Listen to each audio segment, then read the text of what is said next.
Hello, everyone, and welcome back to another episode of the Great Ace Attorney Chronicles Adventures. Yeehaw. So, last time, we were finally thrust into the courtroom.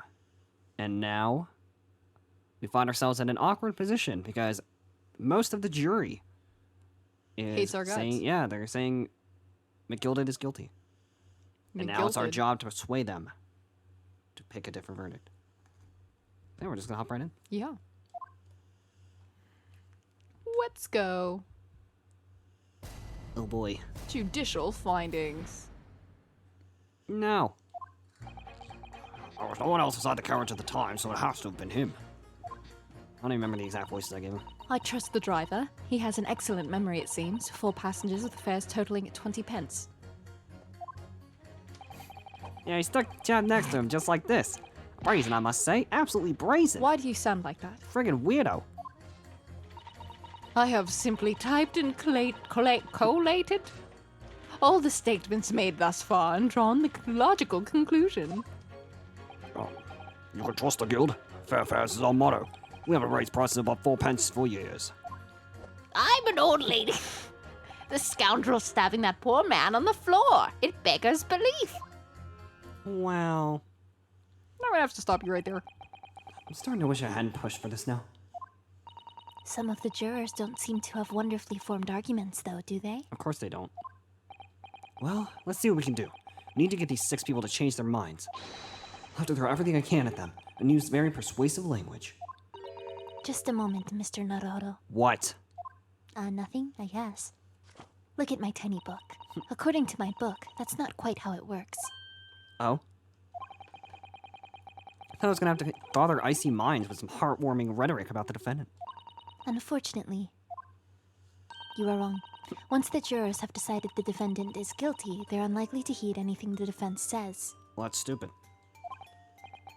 But then... They've reached their conclusions by their own reasoning, you see. Your pleas will sound like excuses. Wow. In fact, it could recoil on you. The more you try to persuade them, the more entrenched they may become. Then what on earth am I supposed to do? Don't yell at me. Oh dear. I'm just citing what I've read about British law, Mr. Naruhodo. Right, I'm sorry, I guess. Do you have any idea how to make this work then? Do I look? Well, from what I can understand. What? Well, if you would click my next line. The key to this procedure is using the jurors' own words to make your arguments. What do you mean? What do you mean?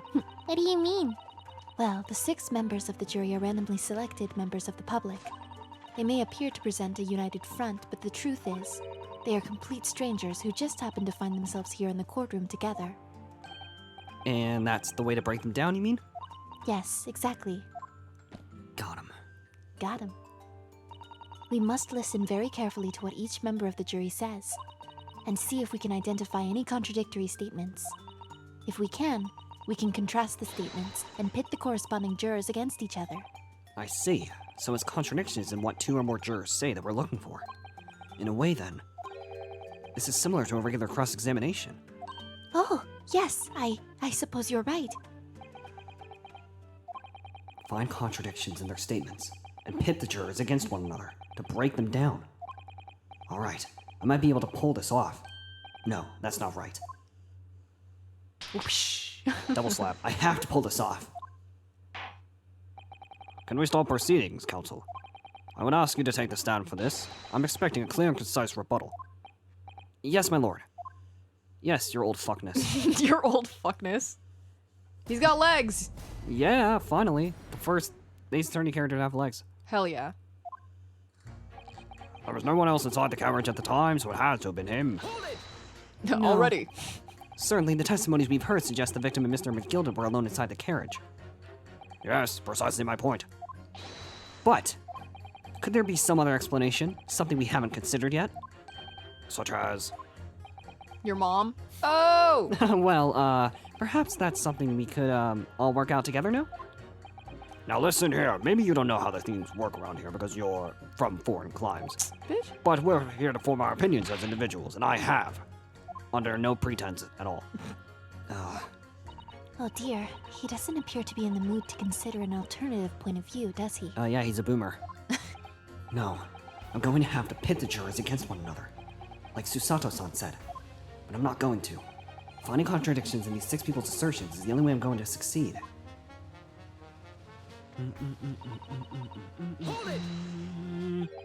But does his ability to recall his takings that night really tell us how fucking trustworthy this dude is? Oh, that was awful. I manage all his lordship's cash affairs, so I'm very particular when it comes to accounts.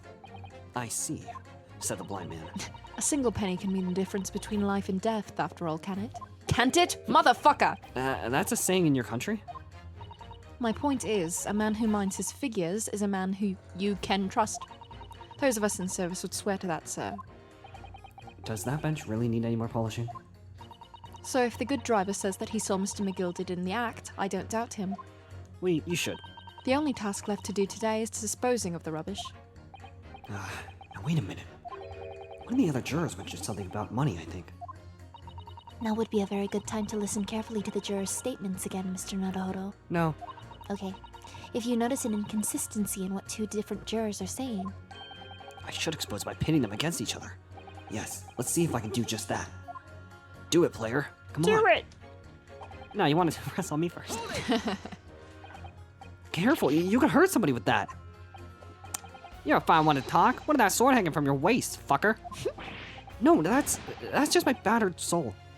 Doesn't look like a soul to me. Well, anyway, I despise anyone with too much money. They're all the same. I'll stab in some brickmakers behind the fucking scenes. You mark my words? I don't even know what I said. That seems very unlikely, doesn't it? Are you mad, man? We know that small shorty is a rotten Shylock. What'd you call me? Well, yes, that does seem to be the case, but... Mr. Naruhodo, please. Be careful what you say. If he's been trying to squeeze money out of us less fortunate, then as far as I'm concerned, he's as guilty as sin. The man can hang. You having trouble? Come to think of it, didn't one of the other jurors have something to say about the defendant's underhand activities? If you've thought of something, Mr. Naruhodo, don't let it go. Test your theory. Pit the 2 jurors whose statements seem to fucking contradict against each other. I said this 4 times. No time like the present to use X to pit them against each other. We'll never get anywhere. Looks at the camera. You. Oh, hello. What have you been doing all this time? What have you been doing all this time? There. I should have thought it was obvious. I am recording everything that takes place as part of these proceedings. And what have you learned from that? Absolutely nothing. For example, at this moment in time, the judge has used his gavel 11 times in total. The prosecution has snorted derisively at your remarks 7 times in total. And, I might add, each time you have gawped like a simpleton. Thank you. And what's the point exactly? Thanks for nothing, hag. So anyway, madam, are you able to explain why you think the defendant is guilty? Or is this like a trendy thing for you? That is a conclusion I have drawn as a result of copious notes I have typed. Clearly, but I'm asking you to explain why you've drawn that conclusion.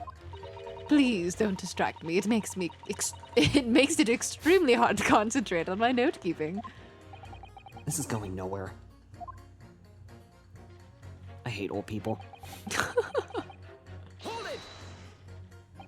That's how much it costs to take the omnibus. That's right. As a guildmaster, I decided to set a policy for all drivers across the city. Want fare no matter which bus you take or how far you're going. No matter how bus you take. We have to compete with the rise of the motor car, you see. Us coachmen have to make a stand together. Motor cars, you say?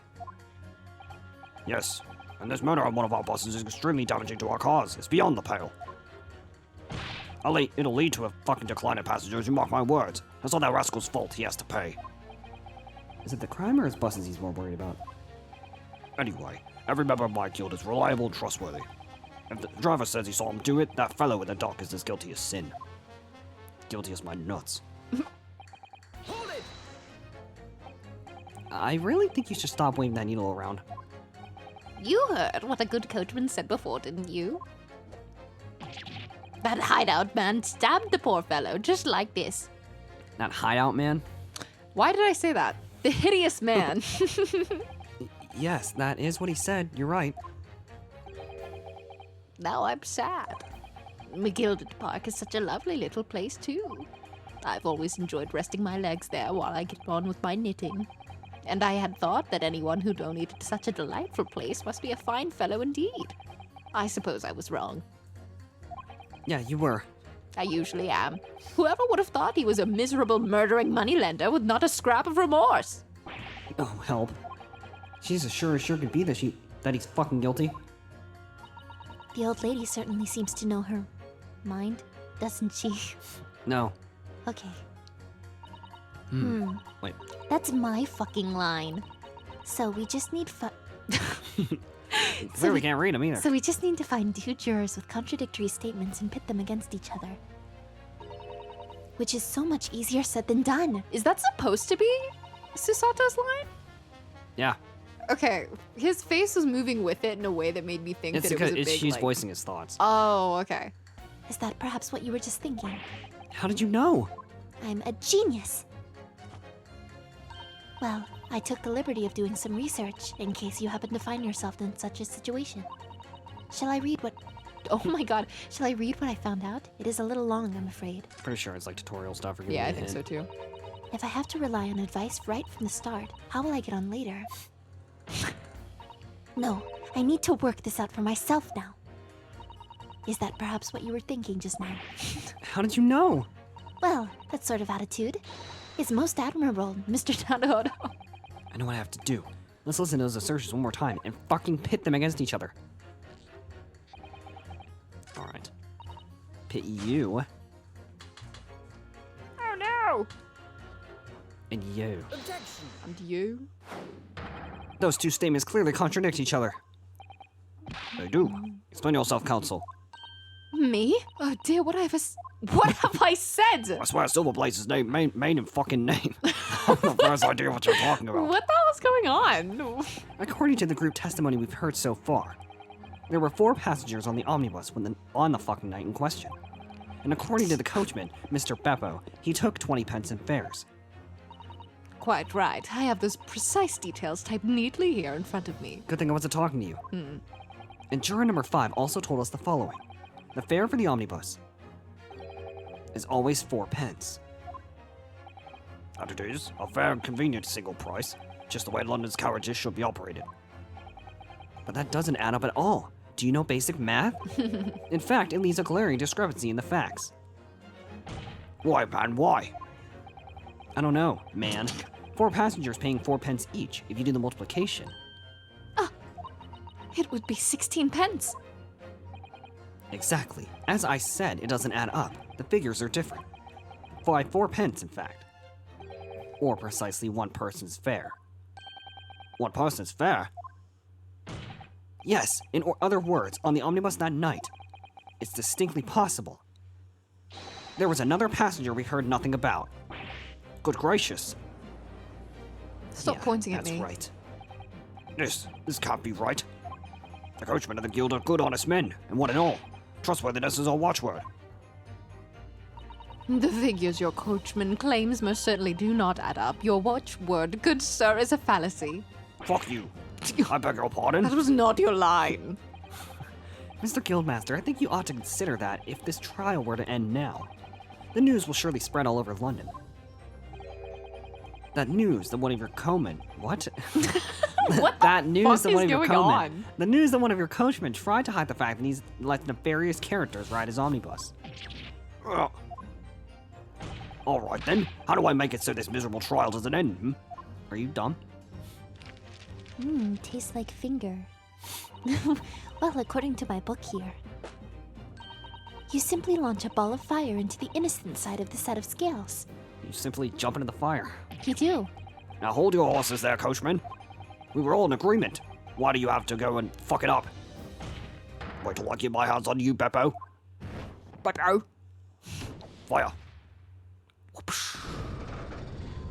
Wow. Dope.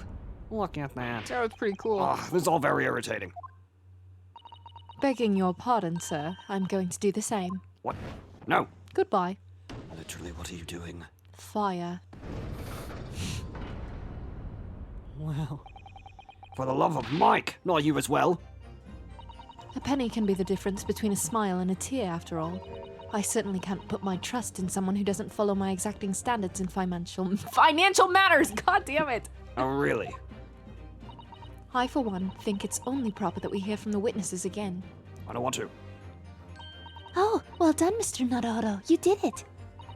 If we can manage to change 2 more jurors' minds, we can force the trial to continue. 2 more. Actually, there is something else that's bothering me about a couple of their assertions. Then that's where you must strike next. So I need to pit 2 more jurors against each other and show there's another contradiction in their assertions. Exactly. You can do it. Bet. Well, the scales of justice have shifted, but they still weigh heavy on the side of guilt. Counsel, you have the floor again. Continue with your summation examination.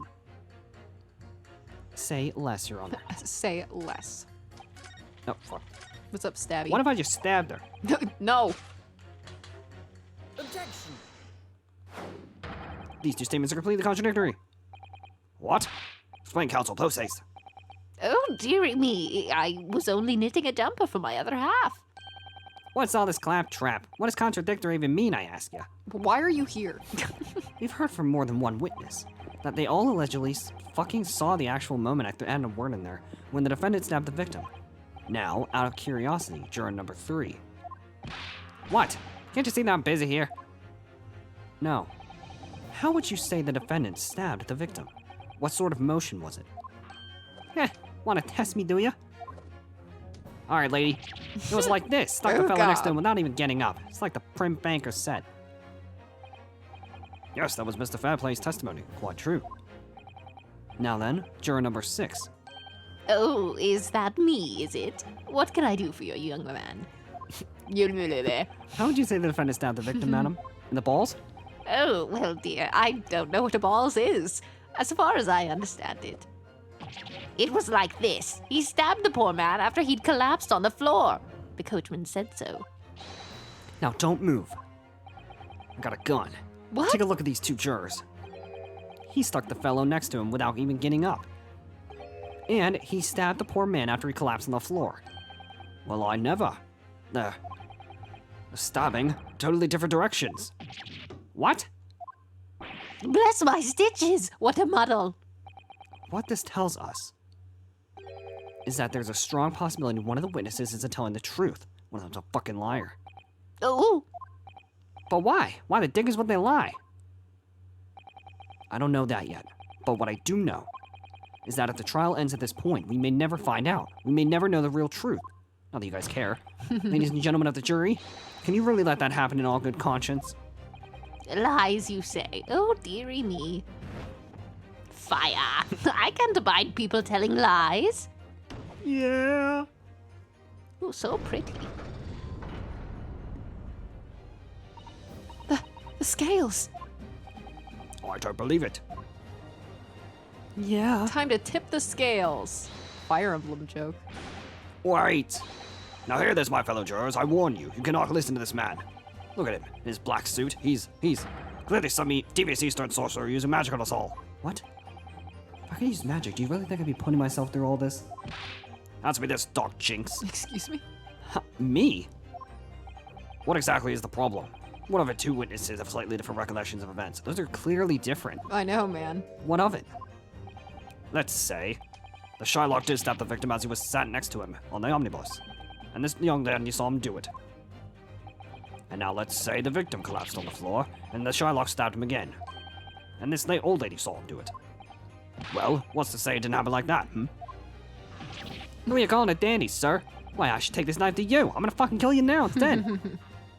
Who are you calling old? Why I should take this needle to you? They're ready to kill each other now. They're kind of funny. But could the foreman of the jury be right?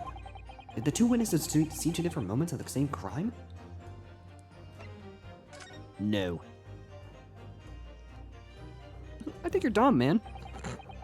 Unfortunately, Mr. Foreman. What is it, you Doc Jinx? Come on, out with it. Okay, if you call me that again, I'm gonna kill you. What you're suggesting is impossible. It's out of the question. What are you talking about, man? How could you possibly say that? You do realize that I'm only doing my job. Not very good. As foreman of the jury, I have responsibility to steer everyone in the right direction. So where's your evidence, man? That's what we want to see. I said the two witnesses saw two different moments of the same crime. You say that's out of the question, show me some proof. Looks like the only way I'm going to convince him is to present him with something he can't dismiss. Some irrefutable hard evidence. As you wish. What? I'll give you the proof. It's out of the question that the two witnesses saw two different moments of the same crime, as proven by... my nuts. Oh, yeah. This is the victim's autopsy report. According to what's written here, Mr. Mason was stabbed in the abdomen. Only once. Only once? It's quite simple. The victim was stabbed precisely one time. Which means these witnesses can't possibly have seen it happen two different times. Ah, my fucking knife is stuck. Alright, I concede defeat. Yeah, Took you long enough. yeah, now it's more fire. Wait, that means 4 jurors are now leaning to not guilty. Holy shit! We've done it, Mr. Naruhodo. We've won. I now pronounce you lose. What are you playing at, you dandy fool? Shut your traps, sir. No one deceives me. I like that he still calls him sir. But we had a consensus.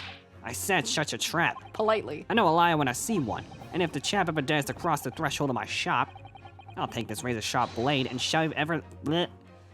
That's I'm licking this foul. knife, so that's why. Ew. And shave every last hair off his head. Was that in the... That's the same spray, right? That, Yeah, it is. Why did I not notice that before? Please tell me he's the barber. No, cutting off his nuts next. No. Well, in quite remarkable turn of events, the defense's summation examination has flipped the balance of the scales of justice. The jurors now stand at 2 for guilty and 4 for not guilty.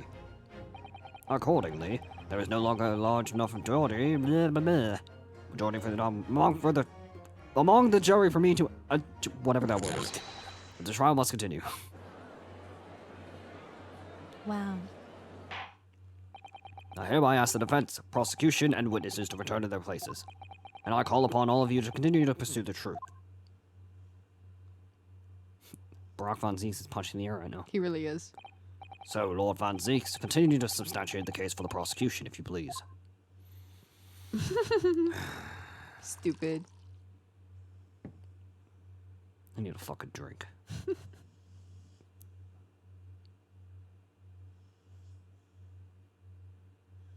The longest movement in the world. Just kidding. Having savored the rich aroma of the Carmine contents of this hallowed chalice, it may seem crass to crush it to dust. Pray forgive the discourtesy. Lord Von Zieks. Is it cold in here, or is it just me? As your antiquated... Oh my god. What is that word? Antiquated? As your antiquated tome no doubt says, the prosecution may not speak during a summation cross-examination, and word. So I honored a deathly silence and listened to the charade. Seems I overestimated the intelligence of the jury. You're all dumb as bricks. Fuck you. Well, no matter. There is nothing so hard to prove it's a self-evident truth, it would seem. No, and why else would we grace the courtroom with our presence after all? So, let us proceed to the next round of battle. Costume change. You are so fancy. Why? Bring forth the witnesses once more. Oh, balls, we're back. I need to go. Witnesses, I trust you heard the summation examination we have just had to endure. Oh, yes, sir, that I did, sir. Of course I heard it. I have no idea what you were talking about. Oh, yes, sir, I heard it. You, sir, on the end.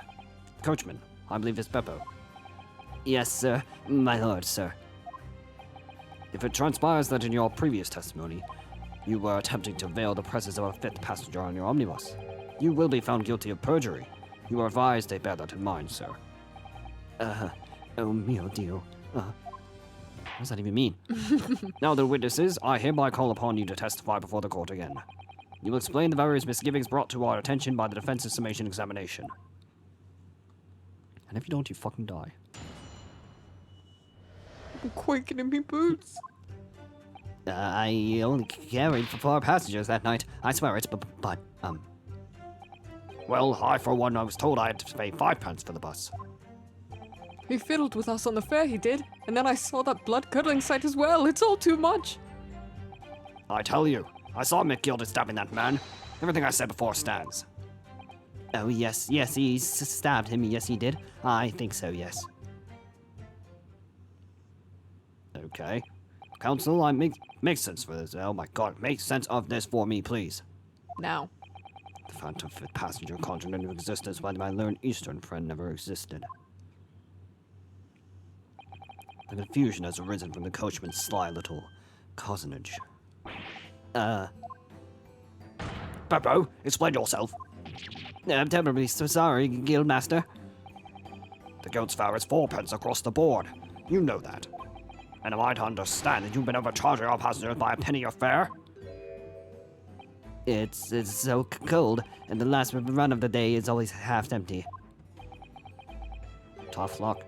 You've been dishonest, coachman. I'm sorry.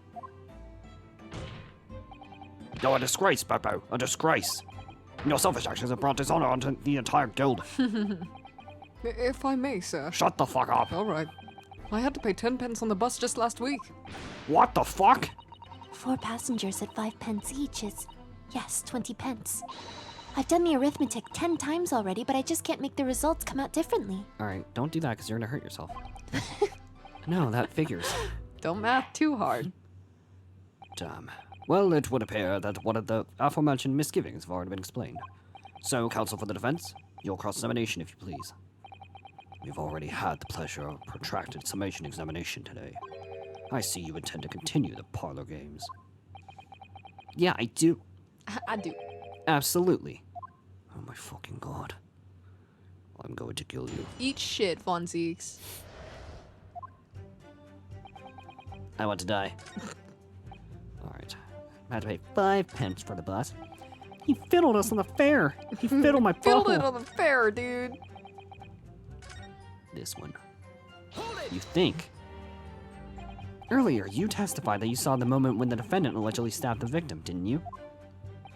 Oh, yes, that's right. You said that the victim was on the floor, and described the assailant holding the knife in an ice pick grip. I fucking guess. I suppose. I might have, yes, put the cart before the horse, maybe. What's this? Well, I'm quite sure about most of it. I was driving the horses when I heard a scream from the seats on the roof deck. Oh, I expect that was me, sir. Why are you talking? Uh, I didn't mean to do that. why are you talking? If I may, Mr. Fairplay, what the hell? What are you fossicking for now, you dumbass? You're being forced to speak. The last name appears to have given you pause for thought. You're a bitch. Not really. By the way, you always seem to be looking to the side, one way or another. Do you have some affliction? He's 2D only. Not really. He's not really willing to say anything, it seems. It's none of your business anyhow. He's a side-scroller video game. Well, the trial very nearly came to an end. Somehow we've managed to keep our chances alive here. I can't waste this cross-examination. I have to use it to bring some new facts to light. If you're not careful when you press these witnesses, they'll throw fire at you. The danger is that the jury will end up believing something unhelpful as they did before.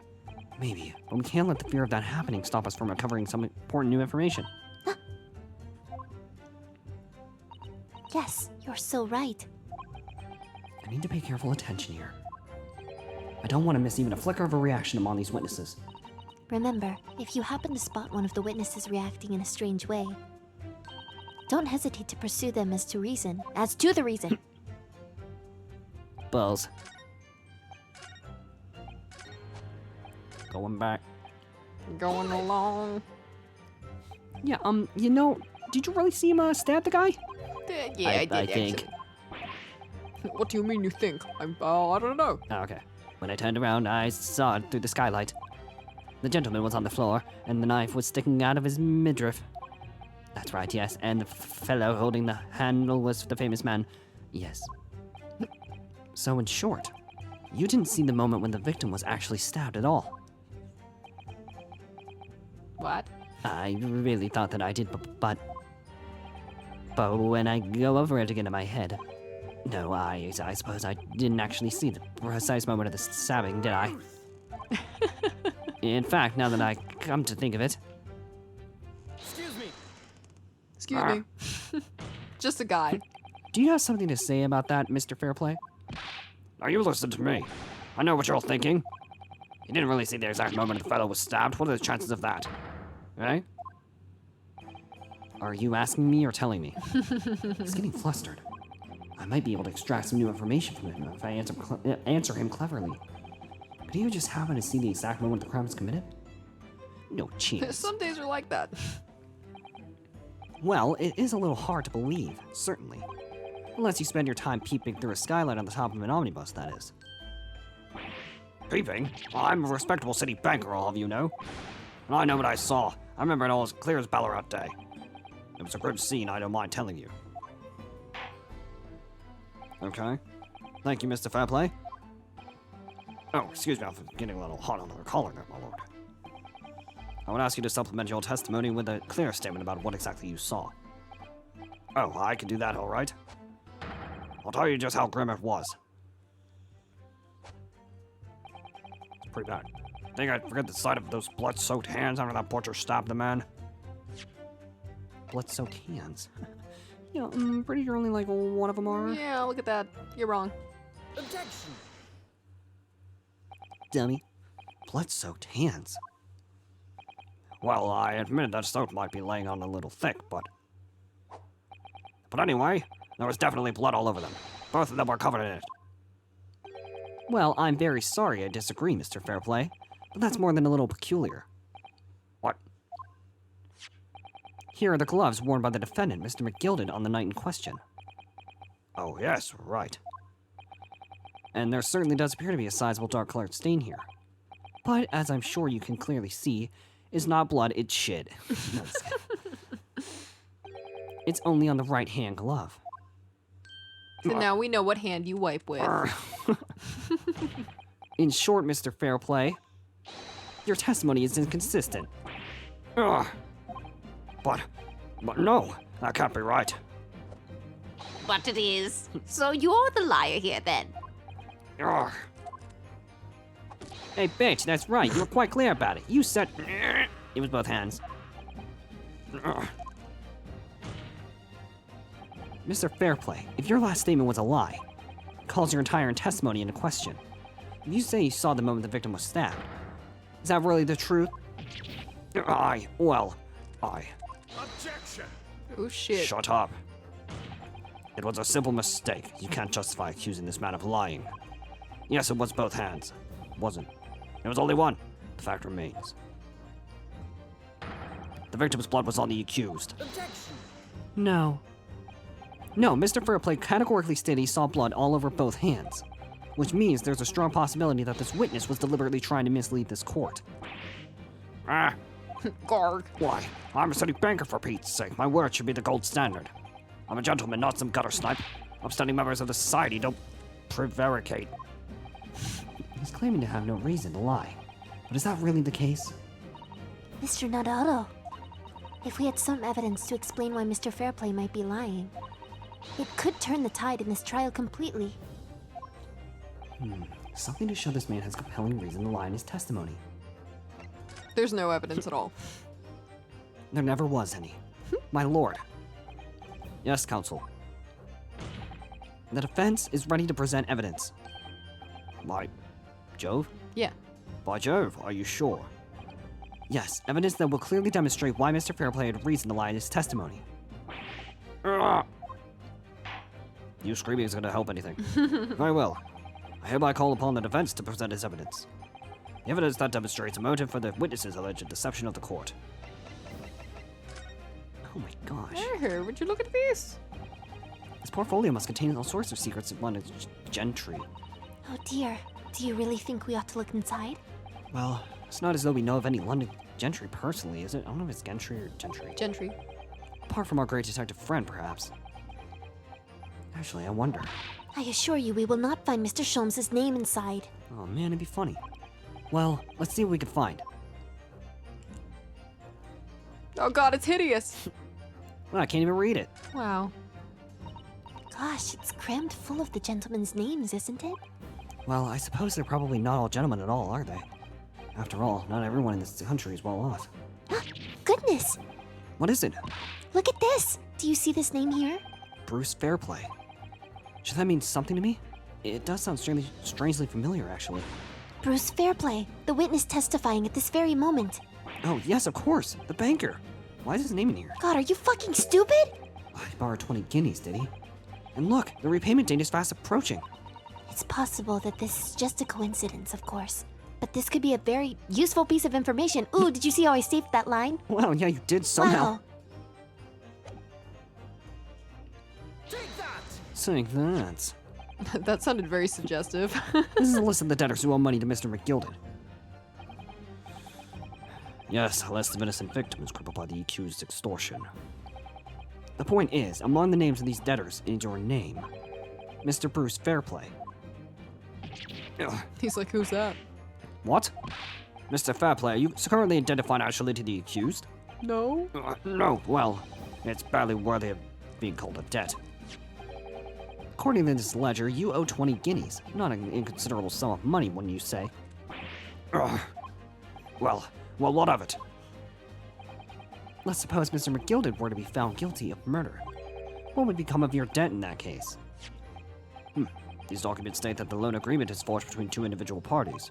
Therefore, were the creditor, the defendant here, to be sentenced to a capital punishment, all outstanding debts which were owed to him would be annulled. They would cease to exist. Cease to exist. Mr. Fairplay, is it not the case that you claimed in your testimony to have seen something you never in fact saw? In a devious attempt to annul your debt of 20 guineas to the defendant?